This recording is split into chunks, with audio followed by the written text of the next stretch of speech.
हर जवान युवा तुर्क होता है। युवा भी हो, जवान भी हो और पुलिस ऑफिसर भी हो, तो युवा तुर्क वाला जो एक फीलिंग आता है डबल हो जाता है। और उसके साथ में जरा तड़का लगा हो उसमें मीडिया का भी, तो फिर मामला और भी अच्छा हो जाता है। ऐसे ही बेहतरीन पुलिस अफसर और बेहतरीन युवा तुर्क के रूप में जाने जाते हैं हमारे उत्तराखंड के जो डीजीपी हैं, जो नए डीजीपी हैं अभिनव कुमार। मेरा उनसे बहुत पुराना एक, जब वो एसएसपी देहरादून हुआ करते थे तब से उनको देखता आया हूँ, उनकी कार्यशैली से वाकिफ हूँ। और उसके पहले वो मीडिया से भी संबंधित रहे, कैबिनेट में पढ़े हैं। तो आज हम लोग आ पहुंचे हैं डीजीपी अभिनव कुमार के पास में और देखते हैं कि नए जिम्मेदारी के रूप साथ में वो क्या करना चाहते हैं, क्या उनका युवा तुर्क वाला वो रूप अभी भी बरकरार रहेगा, समय के साथ में कुछ परिवर्तन होगा, या फिर एक जो उनका विजन जो मैं देखता आया हूँ वो पूरा होगा। आपका स्वागत है अभिनव भाई। नमस्कार बसंत जी, और आपके चैनल के माध्यम से मैं इस बड़े ही कहूँगा जेनरस इंट्रोडक्शन के लिए धन्यवाद बसंत जी। और बिल्कुल सही बात है, आपसे बहुत पुराना संबंध रहा है। और सबसे पहले तो मैं आपके चैनल्स के सभी दर्शकों को बधाई देना चाहूँगा, नववर्ष की भी, गणतंत्र दिवस जो बीता है उसकी भी, और आने वाला वर्ष सभी के लिए मंगलमय हो ये कामना करता हूँ। और प्रयास रहेगा कि नए साल में हम लोग नई ऊर्जा के साथ जो उत्तराखंड पुलिस है हमारी 28,000 की ये फोर्स जो है, ये हमारे प्रदेश की जनता की और प्रदेश में जो भी पर्यटक और तीर्थ यात्री आते हैं उनकी सेवा करने में जनता की अपेक्षा। आशीष से आपका परिचय करा दूं। आशीष हमारे न्यूज हेड हैं और हमारे डिजिटल प्लेटफॉर्म और इलेक्ट्रॉनिक प्लेटफॉर्म सब पे को आशीष ही होल्ड करते हैं और बड़े अच्छे युवा जर्नलिस्ट हैं आपकी तरह ही। नहीं। तो आशीष, आपके क्या सवाल? पहला सवाल मेरा आपसे यही है कि आप तो आपसे सवाल पूछना भी बड़ा मुश्किल काम है, क्योंकि आपने खुद क्राइम रिपोर्टिंग की, कैम्ब्रिज से पढ़े, फिर वापस आए, एक बड़े संस्थान में आपने क्राइम रिपोर्टिंग शुरू की, फिर उसके बाद एक आईपीएस। ये इरादा कैसे बदल गया क्राइम रिपोर्टिंग करते करते फिर क्रिमिनल्स को पकड़ने का इरादा? देखिए, ऐसा है कि क्राइम मतलब इंडिया टुडे में मैं काम कर रहा था, और ऐसा नहीं है कि सिर्फ क्राइम पे रिपोर्टिंग की। मैं मतलब पहले तो कॉपी डेस्क पे काम किया था, फिर एक साल मुझे सीनियर रिपोर्टर्स के साथ बड़ी स्टोरीज पे अटैच कर दिया जाता था। तो उस दौरान 2-3 क्राइम की भी स्टोरीज की, एक आध और वैसी नॉर्मल स्टोरीज भी की क्राइम से हटके। लेकिन ये ज़रूर था कि एक तो चूंकि घर में पहले से खासतौर से मेरे ननिहाल की तरफ कई सारे लोग पहले से पुलिस विभाग में कार्यरत थे, तो उनको बचपन से देखा था। और मतलब वर्दी कहीं घर में थी, और फादर की तरफ से भी मतलब घर में एक हमारे फादर के बड़े भाई एयरफोर्स में थे, एयर मार्शल से रिटायर हुए। मेरे को और बड़े भाई वो खुद आर्मी में हैं, ही इज अ ब्रिगेडियर। तो कई सारे मतलब दोनों तरफ से, मदर की तरफ से भी फादर की तरफ से भी वर्दी में कई सारे लोग थे, बचपन से देखता आया था। तो ऐसा कोई फिक्स प्लान नहीं था कि ये करना है। लेकिन चूंकि जब मैं ऑक्सफोर्ड से पढ़ के लौटा था भारत, तो सभी का, घर वालों की बड़ी इच्छा थी कि भाई एक बार यूपीएससी दिया जाए। और आप जानते हैं उत्तर भारत के सभी मध्यम वर्गीय परिवारों का कॉमन सपना रहता है बिल्कुल, कि हमारा बच्चा या बिटिया जो है वो एक बार कम से कम यूपीएससी में परीक्षा दे और अपना किस्मत आजमाए। तो उनकी भावनाओं का भी थोड़ा सा ख्याल था, और ये था कि एक बार, क्योंकि जब लौट के आया और ऑक्सफोर्ड से पढ़ के आया, तो ये बात भी थी कि भाई हमारे देश का सबसे चुनौतीपूर्ण एग्जाम है। तो जब एक बार विश्व की सबसे मतलब नामी यूनिवर्सिटी, तो मुश्किल तो आई होगी, क्योंकि आप क्राइम रिपोर्टर थे, जब डेस्क पे थे तो डेस्क पे भी आपके जलवे तो थे ही। कितने दिए? पहले अटेम्प्ट में ही हो गया था। भाग्यशाली रहा, 22 साल की उम्र में ही सिलेक्शन हो गया था। तो और आगे बढ़ने से पहले अटेम्प्ट पे हो गया था आशीष। तो ये जानने जो आजकल जो न्यू एस्पायरेंट्स हैं उनके लिए कुछ टिप्स की क्या देखिए मेथड लेना चाहिए नए बच्चों को, जो उत्तराखंड के हमारे बच्चे तैयारी करना चाह रहे हैं? मेरा मानना ये है कि आपके टैलेंट का तो इम्तिहान है ही, मतलब एक बेसिक मिनिमम टैलेंट तो मेरा मानना है कि हर कैंडिडेट में होना चाहिए। लेकिन आपके टैलेंट से ज्यादा यूपीएससी जो है वो आपकी प्लानिंग और प्रिपरेशन का इम्तिहान होता है। तो जो भी आपने सब्जेक्ट लिया है उस सब्जेक्ट में आपने कितनी गहराई से, आपने पहले तो कितनी गहराई से पढ़ाई की है। फिर जो एग्ज़ाम है, आपको ये समझना होगा कि एग्ज़ामिनेशन में क्वेश्चंस का पैटर्न क्या है। वो किस प्रकार के आंसर्स, मतलब खास तौर से जो जो ऑब्जेक्टिव टाइप क्वेश्चन पेपर्स हैं, उसमें तो खैर कोई बात नहीं, उसमें तो सही गलत का सीधे-सीधे फैसला हो जाता है। लेकिन जिनमें भी आपको ऐसे टाइप आंसर्स लिखने होते हैं या लंबे आंसर्स लिखने होते हैं, उसमें ये समझने की बहुत ज़रूरत है कि जिस भी सब्जेक्ट से आप, जैसे मान लीजिए आप एंथ्रोपोलॉजी से एग्ज़ाम दे रहे हैं, तो आपको ये समझना चाहिए कि एंथ्रोपोलॉजी से जुड़े हुए कौन से, मतलब उसके सिलेबस के कौन से अंश एग्ज़ाम के लिहाज से ज़्यादा महत्वपूर्ण हैं, और उसमें किस प्रकार की सोच की और किस प्रकार की किस लेवल की समझ की आपसे उम्मीद की जाती है। तो मेरा मानना ये है कि जो भी कैंडिडेट्स इस एग्ज़ाम का क्वेश्चन पेपर्स का पैटर्न समझ के तैयारी करते हैं और अपने विषय की डेप्थ में जाके तैयारी करते हैं, ना सिर्फ ये कि सिर्फ मतलब जिसे कहते हैं ना रटने का के अभ्यास से यूपीएससी कभी, मैं समझता हूँ कि क्लियर नहीं हो सकता।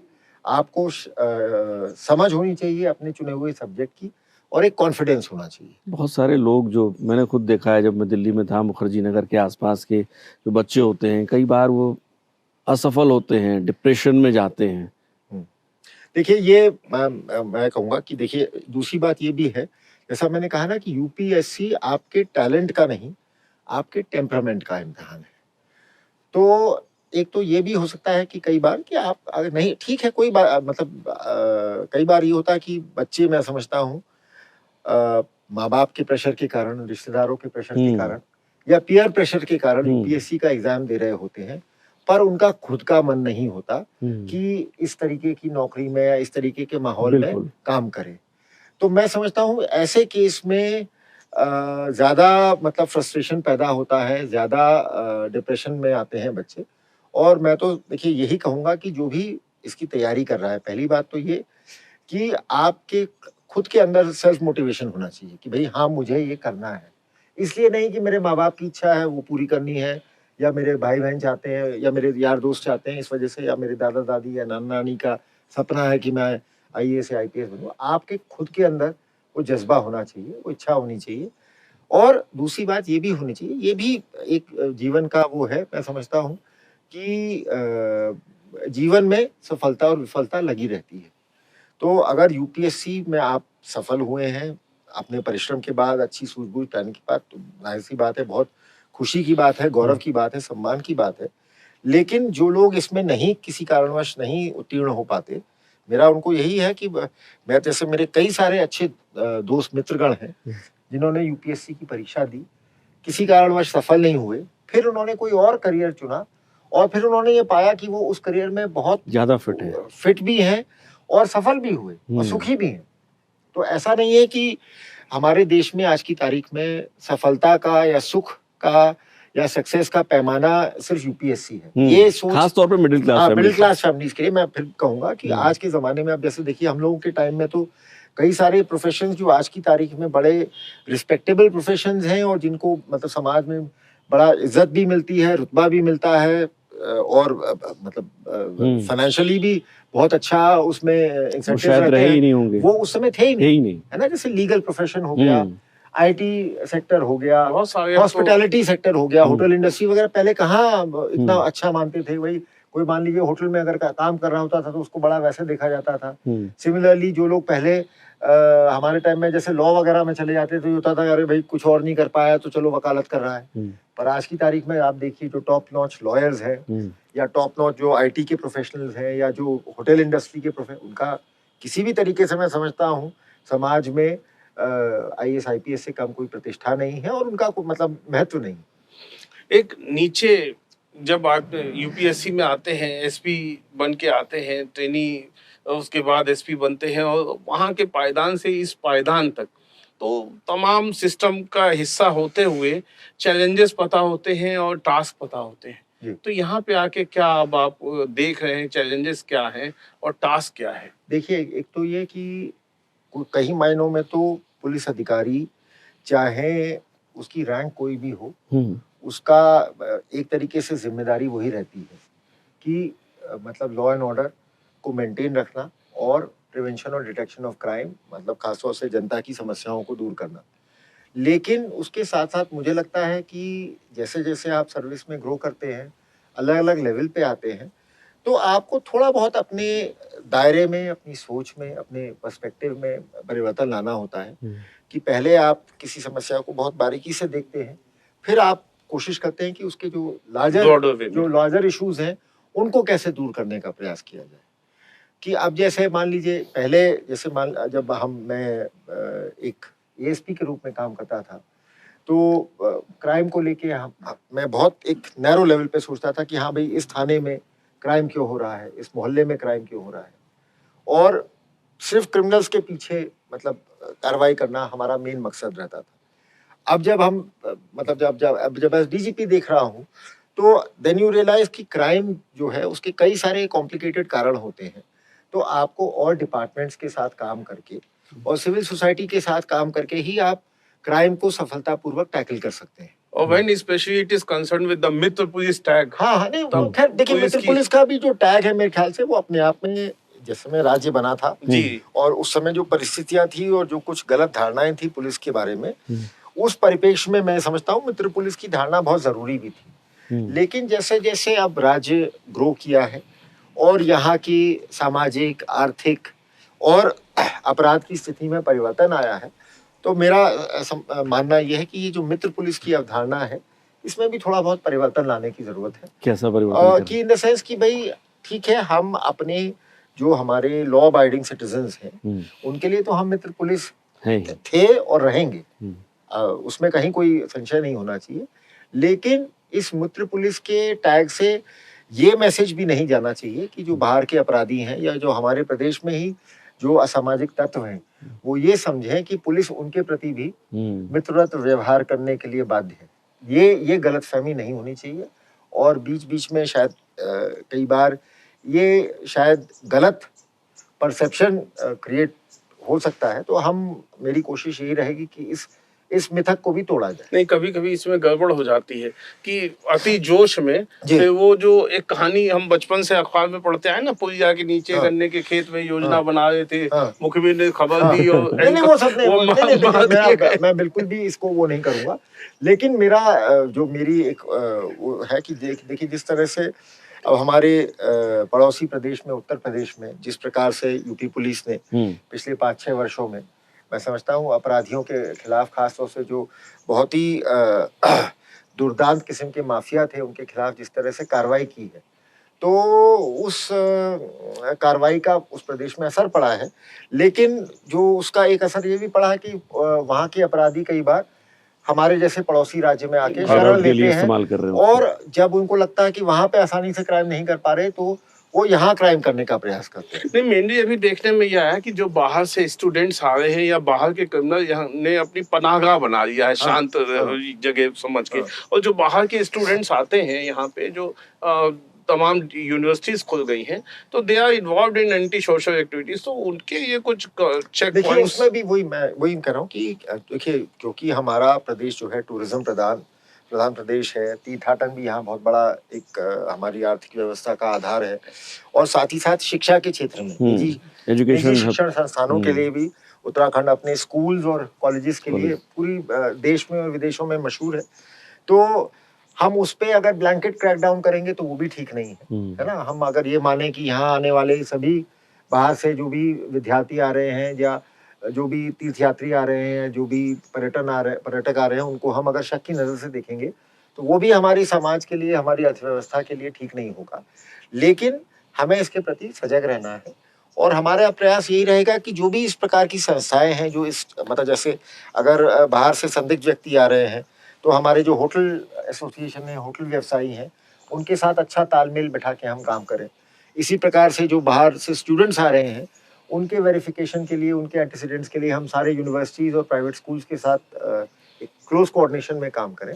तो इसमें सिर्फ पुलिसिया सोच से, या जिसे कहते हैं ना कि सिर्फ एक डंडे के दम पे हम कोई सिस्टम में परिवर्तन नहीं चाहते हैं। हम ये चाहते हैं कि सभी स्टेक होल्डर्स के साथ बातचीत करके। ड्रग्स को लेकर आपकी क्या प्लानिंग? ड्रग्स को 2025 तक खुद देखिए, 2025 तक माननीय मुख्यमंत्री जी ने प्रदेश को ड्रग्स फ्री उत्तराखंड का लक्ष्य दिया है और मैं समझता हूँ बहुत बड़ी चुनौती है। हम लोग इसमें पुलिस विभाग तो लगा ही हुआ है, लेकिन साथ ही साथ हमारा मानना यह है कि इसमें हम अपने स्वास्थ्य विभाग और शिक्षा विभाग, ये सभी जो सरकार के महत्वपूर्ण अंग हैं, इनके सबके आपसी तालमेल और सहयोग से ही हम ड्रग्स फ्री उत्तराखंड के सपने को साकार करने में सफल होंगे। हम इन द मीन और मेरा ये भी मानना है कि ड्रग्स की जो समस्या है वो उसका समाधान सिर्फ पुलिस नहीं है, अवेयरनेस। हाँ, उसमें अवेयरनेस, एजुकेशन और खासतौर से हमें ये भी रिकग्नाइज करना होगा कि कई सारे जो हमारे यंग स्टूडेंट्स या युवा पीढ़ी के लोग या अदरवाइज और लोग भी जो नशे की लत में पड़ जाते हैं, तो उनका इलाज जेल नहीं है, उनका इलाज शायद अस्पताल में है। तो उनको हमें रिहैबिलिटेशन का, ट्रीटमेंट का, उन्हें हम हर ड्रग यूजर को हम एक ही डंडे से ना हाकें। नहीं, तो नशा जो है डंडे से नहीं जा सकता, है ना। तो वो कहीं ना कहीं उनकी कोई मनोवैज्ञानिक समस्या है, परिवार में कोई निजी समस्या है जिस कारण से वो नशे की लत की ओर अग्रसर हुए हैं। तो हमें इनके प्रति थोड़ा सा, मैं समझता हूँ, मानवीय दृष्टिकोण भी अपनाना होगा और एक सकारात्मक सोच के साथ इनका मतलब इनको टैकल करना होगा। टूरिज्म में हमारा बहुत बड़ा वक्त बीतता है, पुलिसिंग का बहुत बड़ा वक्त बीतता है। जब चारधाम यात्रा चल रही होती है, बहुत बड़ा क्राउड हम लोग संभाल रहे होते हैं, मतलब जितनी हमारी पॉपुलेशन नहीं होती है साल भर में, मुझसे ज़्यादा जो बाहर से आ रहे टूरिस्ट उनको संभाल रहे होते हैं।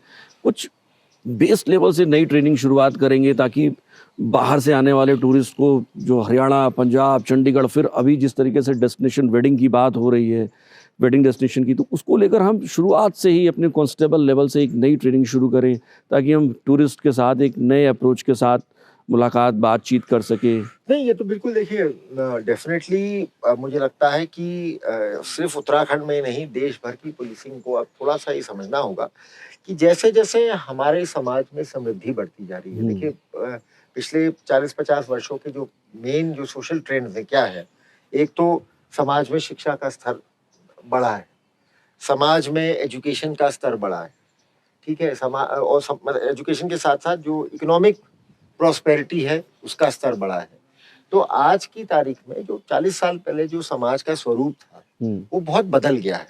तो आज का हमारा नागरिक जागरूक भी है, थोड़ा और सोशो इको चेंजेस आए, थोड़ा और सोफिस्टिकेटेड भी हो गया है। पहले सीधा साधा ग्रामीण पर, तो आप जिस तरीके की पुलिसिंग उस समय के समाज के लिए उपयुक्त थी वो आज के समाज के लिए उपयुक्त नहीं है।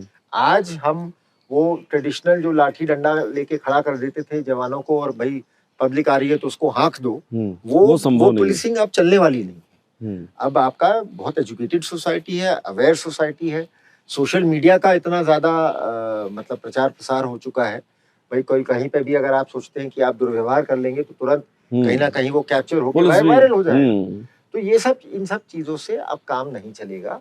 तो पुलिस को अपने व्यवहार और आचरण में समाज के अनुरूप परिवर्तन। स्मार्ट पुलिसिंग की बात होती है क्यों आशीष, तो स्मार्ट पुलिसिंग के नाम पे हमारे यहाँ वो काली वर्दी में चीता बड़ा स्मार्ट हो, एकदम जस्ट लाइक वो स्कॉटलैंड यार्ड हमने बना तो दिया, लेकिन उनको पब्लिक वसूली पुलिस के नाम से बुलाती है, बस उनका काम है चालान काटना। हमने चेंज करना, स्मार्ट वर्क विद द चीता। समय समय पे हमें ये फीडबैक मिला है सीपीयू के बारे में और चीता के बारे में, तो उसको भी हम सुधारने की कोशिश कर रहे हैं।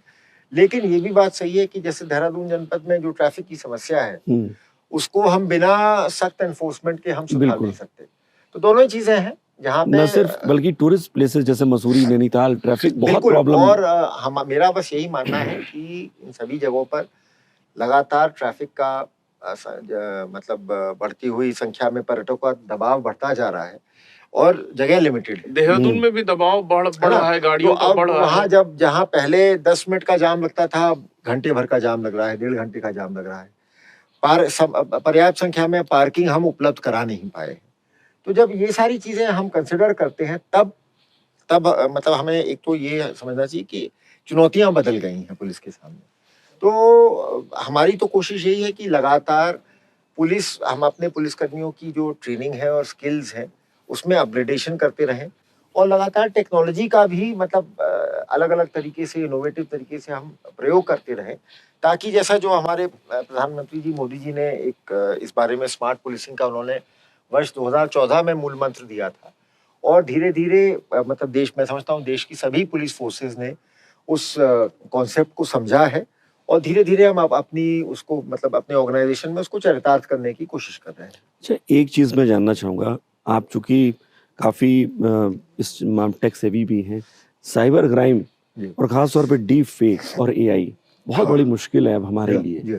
कैसे हम लोग, देखिए, ये तो मेरा मानना ये है कि ये मतलब ये तो अभी शुरुआत है। मैं ये कहना चाहूंगा, और हम और आप शायद कल्पना भी नहीं कर सकते कि आने वाले वर्षों में एआई का और डीप फेक का और इस प्रकार की टेक्नोलॉजीज का क्या प्रभाव पड़ेगा क्राइम पे और लॉ एंड ऑर्डर पे। लेकिन मेरा मानना यह है कि जब मनुष्य टेक्नोलॉजी का इजाद करता है और उससे कोई समस्या पैदा होती है, तो उस समस्या का हल ढूंढने में भी हम मानवता की मतलब हम मनुष्य जाति की कैपेबिलिटी है। और जैसे जैसे एआई के नए नए प्रयोग सामने आएंगे, उसकी काट भी सामने आएगी और हम लगातार इसमें मतलब जो हमारी वैज्ञानिक संस्थाएं हैं, जो आईआईटीज हैं, जो और रिसर्च के क्षेत्र में अग्रणी लोग हैं, उनसे हम लगातार संवाद कर रहे हैं। हम लोग एआई के इम्पैक्ट को समझने की कोशिश कर रहे हैं और मेरी तो कोशिश रहेगी कि इवेंचुअली ये स्पेशलिस्ट कैपेबिलिटी एक प्रदेश में, अभी जैसे आज की तारीख में एक कुमाऊं में और एक गढ़वाल में साइबर थाना बन गया है ना, वो नोटिफाई हो गया है। पर अब जो स्केल है साइबर क्राइम का, तो मुझे लगता है इवेंचुअली हर थाने लेवल पे, हर चौकी लेवल पे हमको साइबर स्पेशलिटी डेवलप करनी होगी, तभी काम चलेगा। आप कश्मीर में भी रहे, धारा 370 जब हटाई जा रही थी उस वक्त भी आप वहीं पर थे, माहौल में क्या चेंजेस आए हैं? धारा 370 भी आपने देखी, धारा 370 का हटना भी आपने देखा। देखिए, मेरा मानना यह है कि जो कश्मीर की, मैंने उसके बारे में जब मैं वहाँ था तो कई लेख भी लिखे। अब बहुत ज़्यादा तो मैं अब चूंकि वहाँ तैनात नहीं हूँ और डायरेक्टली वहाँ से डील नहीं कर रहा हूँ, तो बहुत ज़्यादा मेरा इस बारे में टिप्पणी करना उचित नहीं होगा। लेकिन इतना ज़रूर कहूँगा कि जो कश्मीर की समस्या थी, वहाँ जो अलगाववाद की भावना पैदा की गई, वो डेफिनेटली हमारे पड़ोसी देश द्वारा स्पॉन्सर की गई थी और कश्मीर के अंदर जिहादी सोच का वायरस, मेरा मानना यह है, छोड़ा गया था बड़े एक प्लान तरीके से। और लगातार 89 में से तो वहाँ पे मिलिटेंसी शुरू हुई थी, पर उससे करीब 20-25 साल पहले से ही वहाँ की जनता में ये जिहादी मानसिकता फैलाने का काम शुरू हो गया था। तो आप ये समझिए कि जब ये 2019 में ये 370 हटाया गया है, तो उससे पहले लगभग 50-60 साल से वहाँ की जनता के मन में अलगाववाद और जिहाद की भावना फैलाई जा रही थी। तो अब हम ये सोचें कि कुल 4-5 साल में 370 हटा के एकदम से ये वायरस खत्म हो जाएगा, तो ऐसा नहीं। थोड़ा वक्त हाँ, लेकिन हाँ, इसमें अब जब 50 साल का जहर जो है, मैं समझता हूँ उसको ठीक करने में 15-20 साल का समय तो कश्मीर से इधर आते हैं आशीष, दो बड़े सोशल मीडिया पे इनके बयान घुमा करते हैं। बिल्कुल, हाँ। एक तो वो आमिर खान के साथ सत्यमेव जयते में police working as a dog of the state, एक तो ये आपका वर्जन, और दूसरा आमिर खान के बेटे शाहरुख खान के बेटे। मैं दोनों के बारे में अपनी स्थिति स्पष्ट करना चाहूंगा कि उसमें पहला वाला जो मैंने आमिर खान के साथ जो इंटरव्यू था, उसमें ये कहा था कि ये एक कई बार ये मानसिकता देखने को मिलती है कि चाहे इसमें मतलब ये मतलब खास तौर से हमारे उस समय का जो परिवेश था, यूपी और बिहार के परिवेश में मैं बात कर रहा था, कि कई बार जो मतलब सत्तारूढ़ दर के लोग हैं, वो ये मानते थे कि पुलिस बस आंख मूंद के, जैसा सिनेमा में वो सीरियल में दिखाते हैं, कई पिक्चरों में भी देखा होगा, तो मेरा मतलब वो यही था कि कई बार कुछ जो इस प्रकार के बाहुबली राजनेता होते हैं, वो पुलिस के प्रति इस प्रकार का रवैया अपनाते हैं कि पुलिस तो हम जैसा कहेंगे वैसा करेगी और पुलिस को न्याय से मतलब होना चाहिए, ना जनता के अधिकार से या जनता की तकलीफ से मतलब होना चाहिए, जो हम कहें हमारे इशारे पे उसको काम करना चाहिए। तो मैंने जो एक सोच है, और मैं ये नहीं कहता कि वो मतलब यूनिवर्सल सोच है, मेरा मानना ये था, उस समय भी मेरा यही मानना था और आज भी मेरा यही मानना है, हर पार्टी में लगभग कुछ लोगों को ये गलतफहमी रहती है कि अगर हम सत्तारूढ़ दल के हैं तो चाहे हम सही कहें चाहे गलत कहें, पुलिस को हमारी हर बात आंख मूंद के माननी चाहिए। मेरा मानना ये है कि ये सही नज़रिया नहीं है और ये ना सिर्फ पुलिस के प्रति अनफेयर है, ये हमारी डेमोक्रेसी और जनता के हक के खिलाफ भी सही नहीं है। मैं इसमें एक क्वेश्चन पूछना चाहूंगा। कुछ पॉलिटिशियंस हैं और उत्तराखंड में कितने हैं मुझे नहीं मालूम, you will know better, but लेकिन यूपी बिहार में जैसा हम सीरियल्स में देखते हैं, जो पुलिस को एक बार विधायक या मंत्री बनने के बाद में वो जैसा हम फिल्मों में देखते हैं कि वो पुलिस के ऊपर अपना वो झोंक रहे हैं, प्रेशर दिखा रहे हैं, ये पुलिस वाले करके बात कर रहे हैं, तो क्या देखिए मैं समझता हूँ आज के हम स्पेशल ट्रीटमेंट देंगे क्या? बिल्कुल, देखिए ऐसा है कि आज के ज़माने में किसी भी, चाहे पुलिस का जनता के प्रति व्यवहार हो या किसी भी बड़े नेता या वीआईपी का आम जनता या पुलिस के प्रति दुर्व्यवहार हो, इसकी कोई गुंजाइश नहीं है मेरी समझ से। मतलब कहीं पे भी कोई गुंजाइश नहीं है। तो अगर कोई पुलिस वाला ये सोचता है कि वो जनता के साथ अनावश्यक रूप से दुर्व्यवहार करेगा, अपना उनकी समस्याओं के प्रति संवेदना नहीं दिखाएगा, तो उसको जनता टॉलरेट कर लेगी। तो वो माहौल अब बदल चुका है ना। वो उस तरीके का कोई भी पब्लिक का आदमी नहीं टॉलरेट करेगा। सिमिलरली अगर कोई भी जनप्रतिनिधि ये सोचता है कि भाई किसी कुर्सी पे बैठ के, चाहे वो कोई मंत्री की कुर्सी हो, चाहे एमएलए एमपी की कुर्सी हो, कोई सा भी महत्वपूर्ण दायित्व का पद हो, ये बड़ा मैसेज है आपका। अगर उतनी मैं तो एक जो एक पूरी समाज फोर्स में आपकी सुन रही है। हाँ, ये समाज में एक परिवर्तन आया है और मैं समझता हूँ सबको इसके प्रति जागरूक होना चाहिए।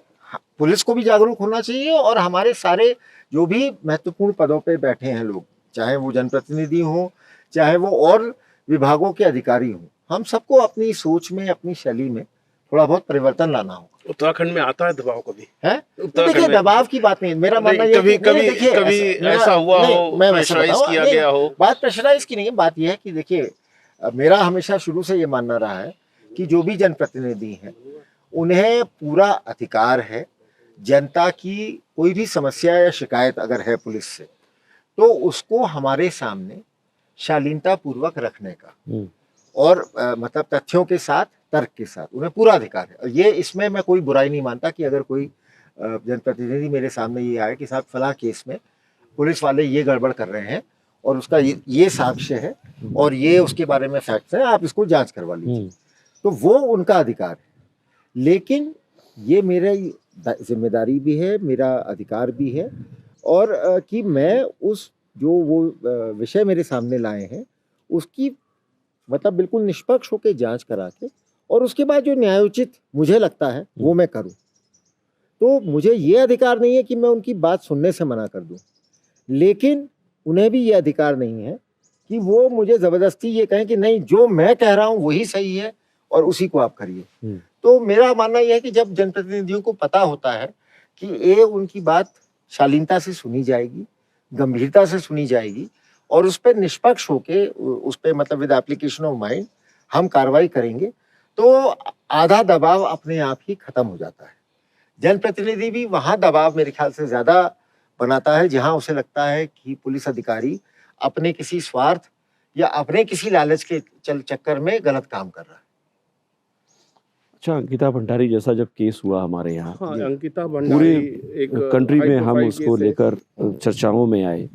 क्या मानते हैं आपकी जो आपकी पुलिस है, फोर्स है और अंकिता भंडारी का जो ब्रूचुअल मर्डर हुआ जिस तरीके से हुआ, उस दोनों को बीच में हम अगर कनेक्ट करते हैं तो फोर्स को और क्या हम इनहेंस कर सकते हैं या फिर हम जो महिलाओं के प्रति क्राइम केस जो है दुखद केस था निश्चित रूप से। एक युवा लड़की की जिन परिस्थितियों में मृत्यु हुई है ना, हत्या का मामला पुलिस ने तुरंत उसमें दर्ज किया, इन्वेस्टिगेशन किया, एसआईटी बनाई, कार्रवाई की। तो जहां तक रही उस केस को लेके पुलिस की कार्रवाई, जो मैं उस समय मतलब पुलिस का मुखिया नहीं था, मेरे से पहले की बात है, लेकिन मैंने जो अपने स्तर पे उस कार्रवाई की समीक्षा की, उस केस के बारे में जानकारी की, मुझे नहीं लगता कि जो पुलिस की एसआईटी थी उसने कहीं पे कोई इन्वेस्टिगेशन में कमी छोड़ी है, नंबर एक बात।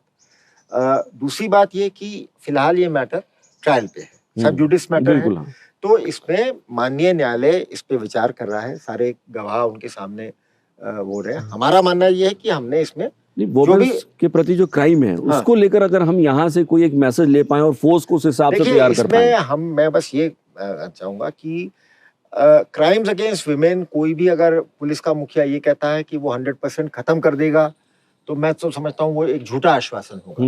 मैं समझता हूँ जब मतलब समाज है हमारा, और नहीं हमारे यहाँ वैसे दुर्भाग्यपूर्ण बात है, बहुत कम है। उत्तराखंड में ओवरऑल ऐसा नहीं है कि बहुत बड़ी समस्या हो महिलाओं के खिलाफ अपराधों की, लेकिन मेरा कहना यह है कि मैं ये जरूर विश्वास दिलाना चाहूंगा कि अगर जब भी हमारे प्रदेश में कहीं पे भी किसी भी महिला के खिलाफ कोई अपराध होगा, कैसा भी अपराध हो, उसे बहुत गंभीरता से लिया जाएगा और उस पे जो भी न्याय संगत कार्रवाई है उसको मतलब यथाशीघ्र पूरा कराया जाएगा। ये हम अश्योर कर सकते हैं।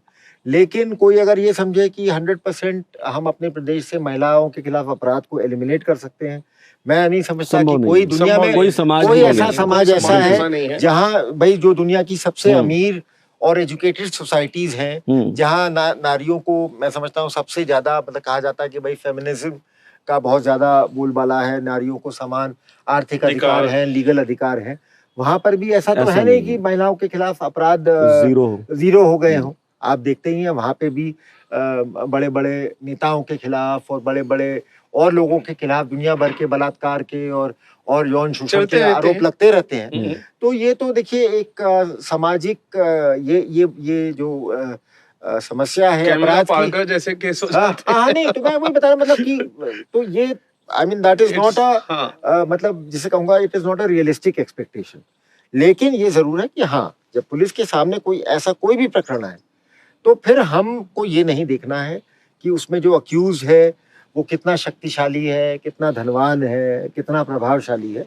हमें जो भी महिला पीड़िता है उसकी बात को, या उसके अगर मान लीजिए हत्या का मामला है तो उसके परिजनों का जो भी उसकी शिकायत है उसको दर्ज करके उसमें फेयरली इन्वेस्टिगेट करना है, कार्रवाई करना। क्योंकि राज्य की जनता आपको सुन रही है, थाने चौकियों से होते हुए जब हम ऊपर आते हैं, राज्य की जनता कई बार मुश्किलों का सामना करती है और कनेक्ट नहीं हो पाती है बड़े अफसरों से।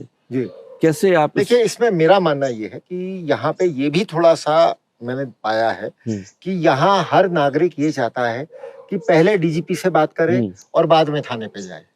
तो मैं समझता हूँ ये उचित नहीं है। मैं इस परिपाटी के इस परंपरा के बिल्कुल खिलाफ हूँ। मेरा मानना यह है कि पहले अगर मेरा काम यह है कि मेरे थाने चौकी सही काम करे, मेरा काम थाना चौकी का काम करना नहीं। बिल्कुल, मैं इस बारे में बड़ा क्लियर हूँ। तो मेरे से अगर कोई भी जनता के लोग उम्मीद करते हैं कि मैं एक थानेदार बन के एज डीजीपी काम करूँ, I am not going to work. थाने में जाना है तो मेरे पास जब भी कोई जनता का आदमी शिकायत लेके आता है, मेरा उनसे यही आग्रह होता है कि पहले आप थाने जाइए, आप थानेदार से बात करिए, आप अपनी एसएसपी से बात करिए।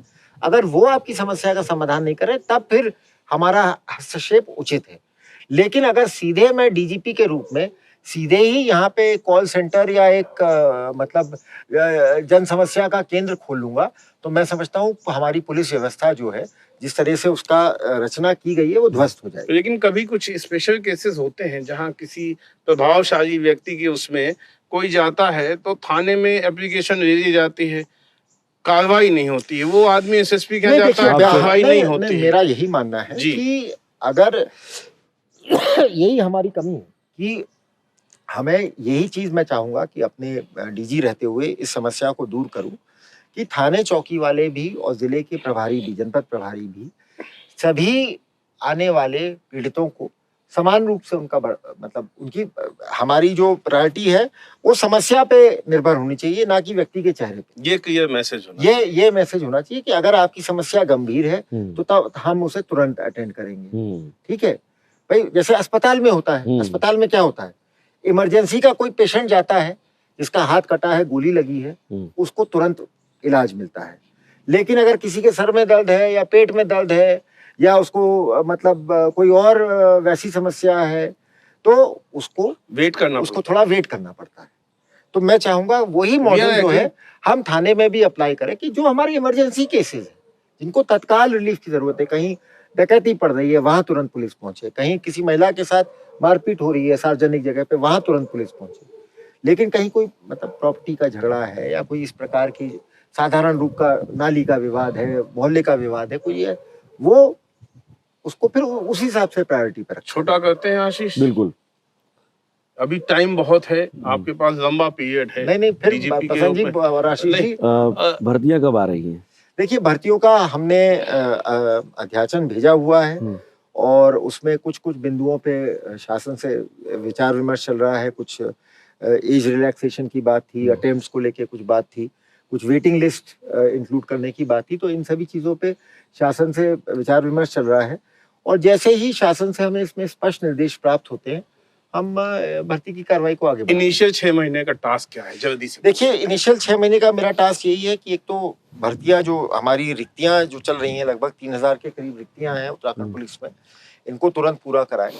दूसरा मेरा इमीडिएट 6 महीने में टास्क ये है कि जो तात्कालिक रूप से हम जवानों की सुख सुविधा के लिए जो भी कर सकते हैं, जैसे कई सारी हमारी बैरकें अभी भी जर्जर अवस्था में है, वहाँ टॉयलेट्स वगैरह में गर्म पानी की समस्या, छोटी छोटी समस्याएं हैं।